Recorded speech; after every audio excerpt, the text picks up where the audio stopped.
خیموں میں آتش زدگی۔ حضرت امام حسین رضی اللہ تعالیٰ عنہ نے اپنے خیموں کو اس طرح سے باندھا تھا کہ کوفی ایک رخ کے سوا کسی طرف سے حملہ نہیں کر سکتے تھے۔ ابن سعد نے اس خیال کے تحت کہ ہر طرف سے حملہ کیا جا سکے حکم دیا کہ خیمے اکھاڑ دیے جائیں۔ کوفی جب خیمے اکھاڑنے کے لیے آگے بڑھے تو امام عالی مقام کے کچھ جانثار خیموں کے اندر گئے اور خیموں کی طرف آنے والے اکھاڑنے والوں اور لوٹ مار کرنے والوں کو تلواروں اور تیروں سے ہلاک کرنا شروع کر دیا۔ ابن سعد نے جب اپنے ساتھیوں کی ہلاکت اور ناکامی دیکھی تو حکم دیا کہ خیموں کو جلا دیا جائے۔ چنانچہ خیموں کو آگ لگا دی گئی اور وہ جلنے لگے۔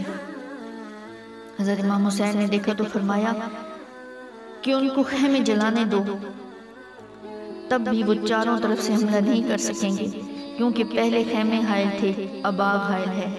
چنانچہ ایسا ہی ہوا، یزیدی لشکر آگ کے حائل ہونے کی وجہ سے پشت سے حملہ نہ کر سکا۔ شمر نے حضرت امام حسین کے خیمے میں، جو کہ دوسرے خیموں سے ذرا الگ تھا اور جس میں خواتین اور بچے تھے، نیزہ مارا اور ساتھیوں سے کہا اس خیمے کو آگ لگا دو اور جو اس خیمے میں موجود ہیں ان کو جلا دو۔ حضرت امام حسین نے جب یہ دیکھا تو پکار کے کہا، عزل جوشن کے بیٹے، تو میرے اہل بیت کو آگ میں جلانا چاہتا ہے، خدا تمہیں آگ میں جلائے۔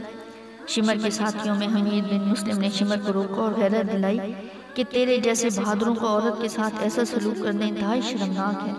خدا کی قسم تمہارا مردوں کو قتل کر دینا بھی تمہارے امیر کو خوش کرنے کے لیے کافی ہے۔ مگر شمر نہ مانا اور پھر جب اسے شیس بن ربی نے روکا تو تب وہ اپنے ارادے سے باز آیا۔